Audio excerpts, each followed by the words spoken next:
Tatizo ni wewe kuendelea mbele mwa Mungu. Haleluya. Tatizo ni wewe kuendelea mbele. Hapo ndio kuna shida wapendwa. Bwana Yesu asifiwe. Paulo anasema hivi, ukifikia hii hatua, anasema nimejifunza kuwa na vitu na kutokuwa navyo. Kwa kama unaelewa vizuri, nimejifunza kuwa na vitu na kutokuwa. Nimejifunza kuchukiwa na kupendwa. Vyote nime experience ndani yangu. So naweza kubalance mambo yakaenda sawa.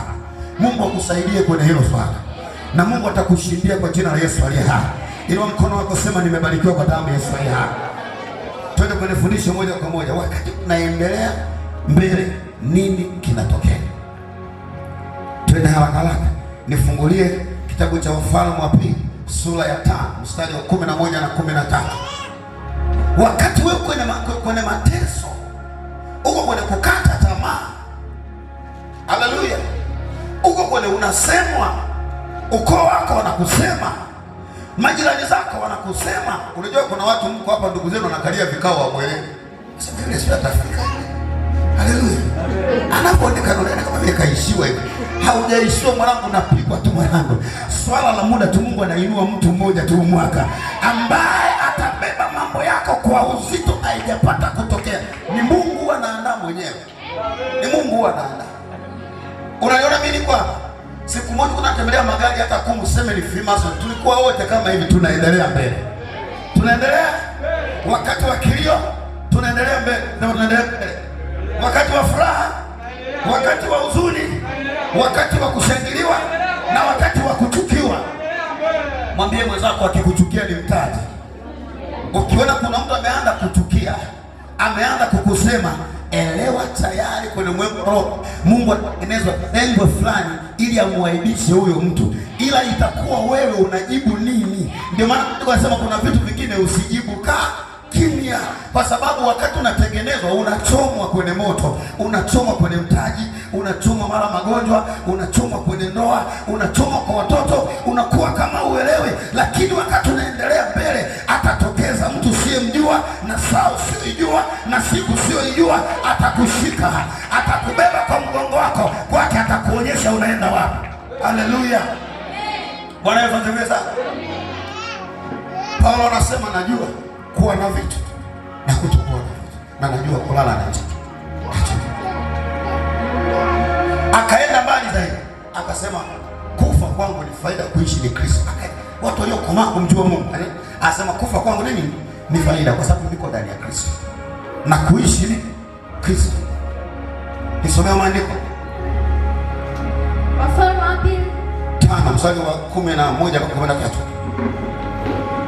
Nazungumzia wakati wewe unaendelea mbele, hujakaa pale kwenye changamoto inayokusumbua. Haleluya. Unaendelea kuomba, huku ndani flow ya maombi haipo. Ndio kijana yako. Mwambie kuna wakati unaomba haviombeki. Unapiga maombi kama moyo kakapo. Ukimaliza maombi na kutafuta kawimbo kakufariji, labda kawimbo. Lakini hata maombi uliomba yanakuwa hayakufariji. Haleluya. Lakini kumbe yale maombi naomba ndio maombi sahihi, ndio yanakusukuma kwenda mbele. Light ingeendelea, ungekutana na neema ya Mungu. Haleluya. Bwana Yesu asifiwe. Mwaka huu nimwambia Mungu, mimi nataka madhabahu hii ni kuabudu. Ni mwaka wa kumwabudu Mungu wangu, nimtukuze aliye hai. Ni mwabudu tu. Ungana na mimi katika kumwabudu. Maana ni mwaka wa mavuno. Ila mimi nimwambia Mungu, nataka uso wangu ni ukunjue, ni kuabudu. Kwa sababu saa yangu ya kuinuka imefika. Saa yangu ya kutukuzwa imefika. Sasa Yesu anasema ukinitukuza mimi Baba, uwatukuze na hawa. Haleluya. Ndio mtoto mwacheni mnamsumbua. Umesikia vizuri? Anasema hivi, unapowatukuza hawa, unapotukuza nini? Watukuze na hawa, ili pale nilipo na wao wawepo. Haleluya. So kanisa na kusema ni wakati wa kuvuna. Yeyote anayejiunga na hilo neno akipambana anashinda vita alizonazo, kwa sababu Mungu anaweza kukupa neema ya kutembelea neema za watu wengine. Hebu funika macho yako, sema nakushukuru Bwana Yesu na kutukuza Bwana Yesu. Wewe mwenye mamlaka, wewe mwenye nguvu, wewe uliye mtakatifu, unayeniwezesha katika mambo yote, unayenishindia katika mambo yote. Twende tukasome hapa. Twende tukasome hapa. Lakini Naamani akakasirika. Anasema lakini Naamani akakasirika. Naamani alikuwa na ukoma. Haleluya. Akaondoka akasema. Tazama nalizania. Bila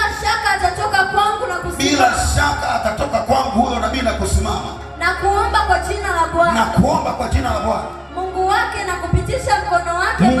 na kupitisha mkono wake kwenye ugonjwa ule niko nao. Huyu ni Naamani. Haleluya. Anao ukoma. Lakini Naamani akiwa yuko kwenye uvumilivu wake, anaendelea na uvumilivu wake, amekasirika, lakini ule uvumilivu sasa aliokuwa kwenye ule ugonjwa umemshika. Ana mambo mawili, niende nisiende, nitapata au sitapata, kiwa na hengi hapo pembeni, kwa sababu alichukua hatua ya kwenda kule kwa mtumishi wa Mungu, sawa, akapata mshauri. Kumbe kile kitendo cha kutoka pale, Mungu aliibua mtu pale pale. Maana yule alimwambia nenda kanawe wapi? Mtoni mara 7. Akakasirika akasema, jamani, mbona kwetu kuna mito mizuri sana, niambia niende kule kwetu kijijini. Lakini mshauri mmoja akasema hivi, si ungeenda tu, swala kunawa ni shida gani? Nenda kanawe mara 7 tu, hamna shida. Akakubali. Soma mstari unaofuata. Na kupitisha mkono wake mahali penye ugonjwa. Ndio. Na kuniponya mimi mwenye ukoma. Sawa. Je, Abana na Farpari mito ya Dameski si bora kuliko maji? Kwetu mbona kuko hivi na hivi na hivi. Haleluya. Lakini kwa sababu alichukua hatua, yana analalamika huko, amechukua nini? Hatua. Yani hana imani, ila amechukua nini? Amesikia tu kule mahali wanaponya, akaanza kwenda. Wanaizozomezana. Haamini, amesikia tu ile habari, akaanza kutoka, naenda kupona. Lakini kwenye mawazo yake akawa anasema hivi, yule mtumishi wa Mungu atatoka kwenye chumba chake, alafu akitoka kwenye chumba chake atakuja atanigusa namna hii. Haleluya. Alafu akinigusa tu, kwa sababu nimesikia na nguvu za Mungu, nitapona. Amen. Hapo kaimani alikuwa nako nini? Nakufundisha, endelea kuamini na kukimbia kwa spidi, hata kama miguu yako inakusidia, hata kama miguu yako inauma, wewe simama uendelee mbele. Hadi usifanye kazi ugonjwa, hicho kiumbe iwe ni mkosi, hicho kiumbe iwe ni nuksi, hicho kiumbe iwe ni tatizo, na haribu kwa damu. Kiumbe iwe ni jambo lolote la msiba, la magonjwa, na haribu kwa damu Yesu. Hicho kiumbe na kiangusha kwa jina la Yesu. Hakitalalua nyumba yangu, hakitalalua watoto wangu. Hicho kiumbe mtu na kivunja leo, hakitaharibu hatima yangu wala nyumba yangu. Kila mtu tamka hicho kiumbe cha aina yoyote. Vunja kiumbe kinachokutokea kwenye ndoto. Kama unaota ndoto huko kijijini, hicho ndio kiumbe umeumbiwa. Rapasa na vunja hicho kiumbe kinaleta majanga, kiumbe cha matatizo kwenye familia, kiumbe cha magonjwa, kiumbe cha nuksi, kiumbe cha mikosi. Hicho chote ni kiumbe, iwe hilizi ni kiumbe. Vunja kwa damu ya Yesu. Tunavunja leo kile kiumbe cha uharibifu.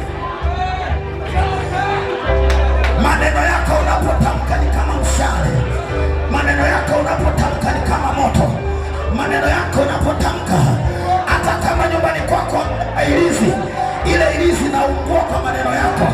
Tunatamka hicho kiumbe, iwe ni hilizi walitupa nyumbani kwako, hicho ni kiumbe. Iwe ni ugomvi kwenye ndoa, kile ni kiumbe kinaitwa ugomvi. Kishambulia kachina, sema wewe kiumbe ugomvi unayeleta shida kwenye familia, wewe kiumbe kansa, wewe kiumbe kisukari, wewe kiumbe BP, wewe kiumbe pepo mchafu, sema tujika, teketea. Inua sauti yako, kiumbe chochote kinachokuja kwa maumivu ya mwili, maumivu ya mgongo, maumivu ya macho, maumivu ya uchungu wa ndoa, hicho kiumbe ni kiumbe. Piga hicho kiumbe, sema napiga kiumbe hicho, akitazuia hatima yangu. Rapapa shakataraba rekeshapa, hicho kiumbe kinachozuia usikue, hawendi mbali, kipo kiumbe. Rakashapa, navunja hicho kiumbe, kinaanguka kwa jina la Yesu. Endelea kuomba wewe unayetazama TV muda huu, kiumbe unachokiota kwenye ndoto, anza kushambulia hapo ulipo. Kusanya watoto wako, uko kwenye TV, uko kwenye mtandao, kusanya watoto wako. Kile kiumbe mnaota kwenye ndoto, awe mtu limuota kwenye ndoto, shambulia. Huyo ndo aliyetumwa. Shaka baba, kwa jina la Yesu aliye hai. Hebu sema kila mlima, kiumbe mlima, kiumbe msongo wa mawazo, sema vunjika kwenye maisha yako. Karibu kiumbe afya ya akili na kiumbe msongo wa mawazo, pigana nacho hicho. Kiumbe msongo wa mawazo, kiumbe afya ya akili. Nisikilize vizuri, unayefuatilia kwenye redio au kwenye TV, shughulikia kichwa chako. Kila mtomba, vunja kiumbe cha msongo wa mawazo, afya ya akili. Usisubiri matatizo yaje upate afya ya akili, shambulia leo. Ni kazi ya kuzimu ile. Rapashaka.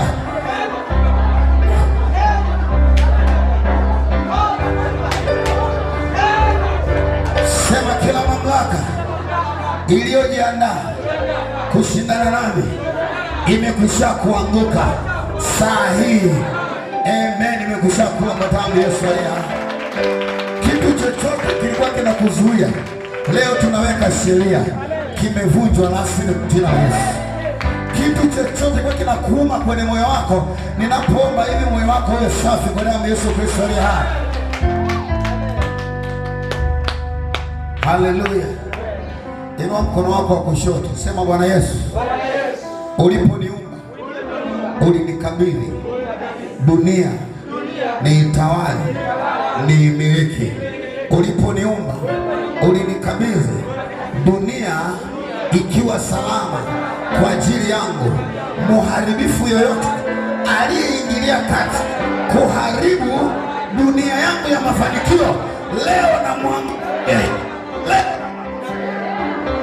namwangusha yeye.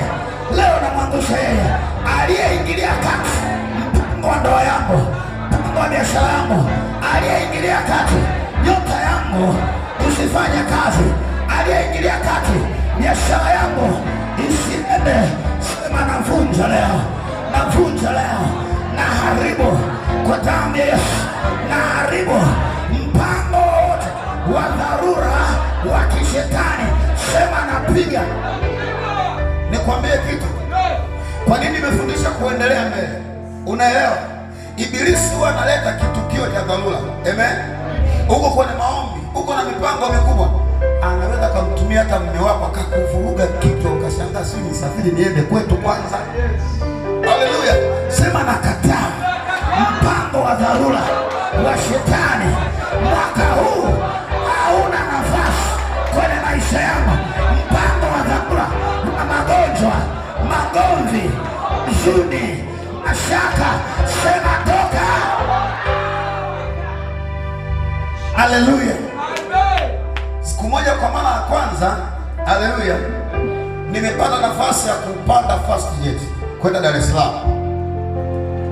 Ndio ilikuwa ndege kabla hizo za kwenda sasa hizi Dreamliners.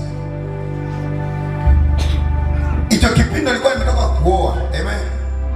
Sasa mimi nafurahi ndio nasafiri na ndege ambaye tumefunga naye ndoa. Aliposikia nimekatiwa tiketi, akasema leo nabeba vilago vyangu naenda kwetu. Utasafiri kwenda Dar es Salaam kwa ndege, uniache mimi peke yangu. Nikasema tunaenda kwenye huduma mara moja. Ninaenda na kurudi na ni dharura sana. Akasema lazima tukapande kwenye pipa wote. Nikagaidi. Kabisha nini? Ulikuwa ni mpango wa dharura wa kuzuia nisiende. Unajua nilifanya nini? Nikaenda kule nikajieleza, nilipojieleza wakanielewa. Nikamwambia chagua basi nzuri ambao unalipenda, yao ungesafiri tu ingalau usafiri. Akasema mimi nilikuwa nataka niende Morogoro kwa mama mdogo. Nikamsalimia, nataka nipande gari ambalo na choo ndani humo. Kulikuwa kipindi hicho kuna nini ile Hudi, kampuni ya Hudi. Bana mzuri. Nikaenda katafuta siti ya kwanza kabisa. Nikamwambia haya, ingia hapa. Sasa kila alichonifanyia mimi, umeelewa? Alipofika kwenye siti ambayo atakiwa kae, alikuta wamekosea kuandika ile siti. Akagairi safari kama nilivyogairi mimi.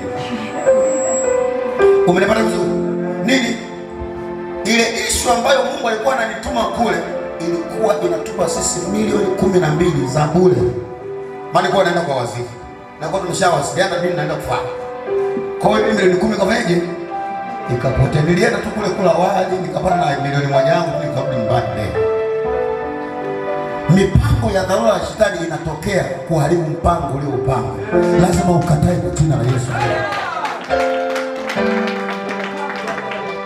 Kingine hiki sikizeni, mlio kwenye ndoa. Unaweza kuwa kwenye ndoa, mwenzako amepanga kabisa mtatoka out na watoto na kila kitu.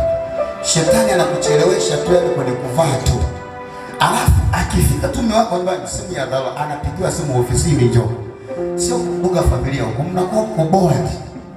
Nini mpango wa dharura wa nini? Wa shetani wa kuharibu kile ulichoanzisha. Lakini nataka nikwambie mwaka huu tunaapia kwa jina la Bwana. Mpango wetu wote hautaingiliwa na magonjwa, hautaingiliwa na ugomvi, hautaingiliwa na chuki, hautaingiliwa na magawanyo kwenye familia au popote pale kwa jina la Yesu. Haleluya. Sikiliza nikwambie kitu, nikwambie kuonyesha kitu. Hapa mimi ninafuraha kwa sababu ya kile kiumbe vile kimekufa. Amen. Ukiona kupana na chui umemwangusha au mtu kwenye ndoto umemwangusha, toka nenda kumshukuru Mungu kwa sababu ni wakati wako ambao hauwezi kuzuiliwa na kitu cha aina yoyote. Na nataka nikwambie kitu kimoja. Kuna vitu vya ghafla vitatokea kwa watu. Amen. Kuanzia leo hii. Amen. Kesho tarehe 9 sinema nani? Kuna vitu vya ghafla sana kulingana na hili somo la leo, sawa? Na somo la asubuhi na kuhusu masuala ya neno. Kuna vitu vya ghafla, wafanya biashara, vitu vya ghafla, ofisini kutakuwa na safari za ghafla, mnaofanya kazi kutakuwa wiki nao kuja, kutakuwa na bonus za kutosha za pesa. Nataka nitamke kwa jina la Yesu, iwe hivyo kwako na kwenye mikono yako, iwe hivyo kwa watoto wako kwa jina la Yesu aliye hai.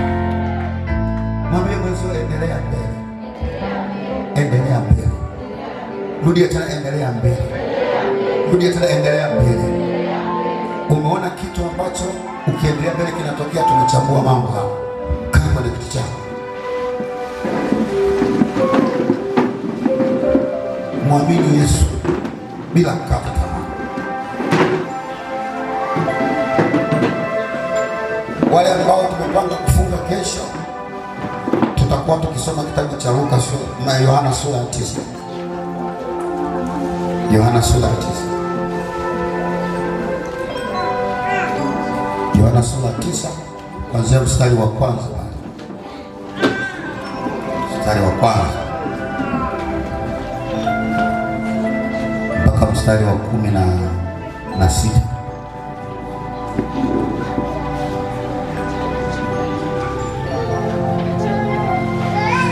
Nataka unapoingia kwenye maombi ya kufunga uwe unayo picha unayotaka itokee. Mafanikio ni picha inayokuwa ndani yako. Kwa mfano, unakwenda kufanya biashara, unakuwa na picha ya eneo la kufanya biashara, si ndio?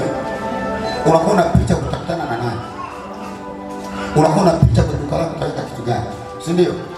Ile picha inayokuwa kwenye ubongo wako ndio picha itakayotokea ionekane kwa wazi. Kwa maombi ni picha. Ndio maana wanaotamka tu maombi kama kutamka wewe atokee. Unayetamka una picha. Unamuona huyu ni mzima, unamuona huyu hivi, unamuona yule mtoto ona amenyooka hivi. Unatazama hivi. Picha ukaitengenezea kwenye hayo maandiko niliyokupa. Yatakupa picha. Tusome kwa neno mawili matatu ili nikupe picha na wewe utoke na hiyo picha. Kabla sijatangaza mambo mengine ya ibada. Tunaendelea na ibada kwa dakika chache. Yohana 9 pa. Nisomea. Nasoma. Ndio. Hata alipokuwa akipita alimuona mtu kipofu tangu kuzaliwa. Yaani huyo hakuwahi ona jua. Hakuwahi ona jua. Kwa nini Yesu alifanya muujiza huu? Kwa sababu alikuwa na picha. Asema mimi ni nuru ya ulimwengu. Asema nimepakwa mafuta kwa ufunguo walio fungu. Ndio alikuwa anaitwa Bongo. Na niamini hivyo. Kwa hiyo alipokuwa anaendea matatizo, alikuwa tayari anayo majibu kwenye kichwa chake. Ndio maana akamwambia aliyomwambia chochote. Wanafunzi wake wakamuuliza, ndio, wakisema, Rabi, ni yupi aliyetenda dhambi, Kama kawaida wanadamu ukishapata majanga wanajua uliiba vya watu. Ukishapata majanga wanadamu wana maneno mengi. Amen. Wewe ukitaka filisika tu, sikia wanadamu wanapoongea. Hawa ni wanafunzi wa Yesu, wanamwambia huyo amekuwa hivi kwa sababu gani? Nani aliyefanya makosa kati ya huyo na wazazi wake? Mtu huyu au wazazi wake? Sawa. Hata azaliwe kipofu? Ndio. Yesu akajibu, sawa. Huyu hakutenda dhambi. Akasema huyu wala hakufanya kosa. Wala wazazi wake. Wala wazazi wake. Bali kazi za Mungu zidhihirike. Bali kazi za Mungu zidhihirike. Sawa. Kwa hiyo unapokuwa kwenye maombi lazima una picha mbili. Bwana Yesu, ili ninalopitia limekuwa hivi ili wewe ujitukuze uonekane Mungu, au limetoka kwa adui? Sasa pale tunaanza kufanya maombi. Je, umaskini nilionao ni wewe Mungu umepanga niwe hivi kwa muda huu wote ili kuna jambo umeniandalia mahali liwe, au hii hali nilionayo ni ya kuzaliwa au nimeomba? Ndio unaweza kupata majibu makubwa katika kile unachokifanya. Ndio maana tofauti yangu mimi na wewe itakuwa hivi. Mimi naweza nikawa nawaza vizuri mara nyingi zaidi kuliko kutamka. Kutamka ni mara moja sana, ila nawaza vizuri kwa muda mrefu zaidi. Najiwazia vizuri, natamkia watu mambo mazuri. Hata kama naona wewe ni mbovu, na kuwazia vile vizuri mpaka unakuwa vile vizuri kwa sababu ya vile ninavyokuwazia. Na muujiza wowote unatengenezwa hapa kwa bongo. Tena imetupasa kuzifanya kazi zake yeye aliyenipeleka, maadamu ni mchana. Usiku waje asipoweza mtu kufanya kazi. Na hizo kazi ndio tutafanya kesho. Nataka mtu mwenye moyo wa pendo la Kristo, ambaye Kristo amemsamehe dhambi zake na ataenda mbinguni. Wewe mwenye pendo la Kristo, kamimine moyo wako kwa Kristo. Kamwambie Mungu kwa ajili ya mtoto. Haleluya. Baba amenielewa vizuri hapo? Twende. Muda nilipo ulimwenguni mimi ni nuru ya ulimwengu. Muda nilipo ulimwenguni mimi ni nuru ya ulimwengu. Alipokwisha kusema hayo, alitema mate chini Yesu. Akafanya tope kwa yale mate. Akampaka kipofu tope za macho. Akamwambia, nenda kanawe katika bikira ya Siloamu. Ngoma iliishia hapo. Kwa Yesu baada ya kukamilisha mpango alijua yule anaenda kuona. Alikuwa anamaliza. Haleluya. Kwa hiyo kuna kitu kitaenda kutokea, naomba tu kila mtu nenda kafunge na hilo andiko.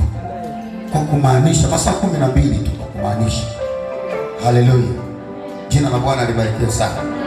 Nataka tutoe sadaka ya shukrani. Chukua sadaka ya shukrani. Kila mwenye pumzi uliyeko hapa, chukua sadaka ya shukrani. Kila mwenye pumzi. Kama Mungu amekuwezesha wewe kuishi, toa sadaka ya shukrani. Mimi ndugu yako nimekemewa kwa habari ya sadaka ya shukrani. Ni kwaga sifuatilii, lakini nimekemewa vya kutosha mwaka huu. Na Mungu anabariki watu wanaotoa shukrani. Shika hiyo sadaka ya shukrani serious, wewe na watoto wako. Njoo tupande mstari hapo. Hiki kidogo nilicho nacho nimekuja kukushukuru kwa ulionitendea wiki hii nzima, mimi na watoto wangu, mimi na nyumba yangu. Hivyo kwa sadaka hii ninatoa shukrani yangu. Mungu, usinitupe, usiniache, unijibu maombi yangu kwa wakati, katika jina la Yesu. Amen. Mungu anakujibu maombi yako kwa wakati. Weka sadaka yako ya shukrani. Kuna sehemu ya kutoa sadaka ya shukrani.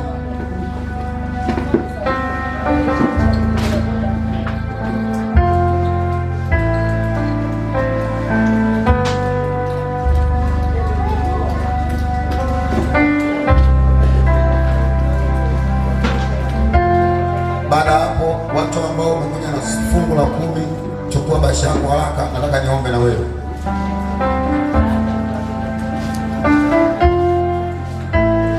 Twende haraka haraka, watu ambao wamenatoa mafungu ya 10, wekeni humo niweze kuomba na wewe. Ili nieleze mambo nataka fungu la chini kwa matangazo kabla sijaruhusu baada. Bwana Yesu asifiwe. Ninaomba sana ukifika nyumbani, soma hayo maandiko, rudia, omba. Kanisani ukifika usichukue maandiko alafu kayaacha pale pale. Amen. Nenda kasome nyumbani afu rudia maombi tena. Haleluya. Karibu sana watu ambao wamekuja na fungu la 10. Watu kwenye fungu la 10 na waandike neno humo ndani. Sadaka unayomshukuru Mungu ni wajibu wako kumshukuru Mungu. Ila sadaka ya zaka hiyo ni muhimu kaandika kitu. Kwa sababu ni sadaka ya maagizo pia makuu. Unaweza kuweka kimemo chochote humo ndani ambacho natamani wiki hii kwenye maombi tujichumilie maombi kwa ajili ya kwako.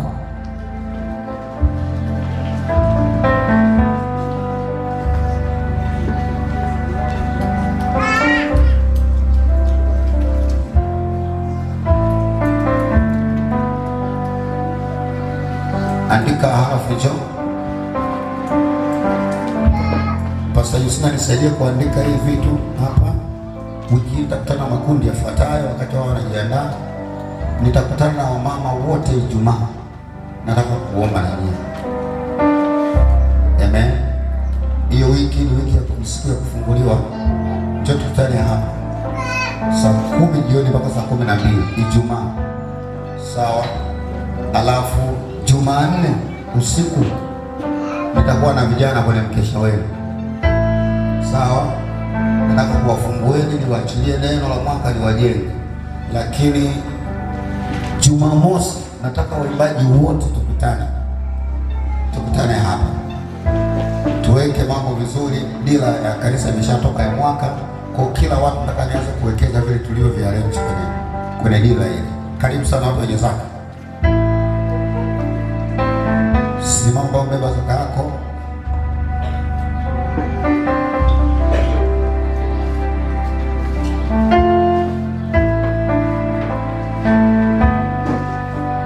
Inua sadaka yako, sema hii ni sadaka yangu ya agano kati yangu mimi na wewe Mungu, kwa sababu ya maneno yako ulioniambia kwamba nikujaribu kwa kukutolea zaka ili milango yangu na madirisha mbinguni yapate kufunguliwa.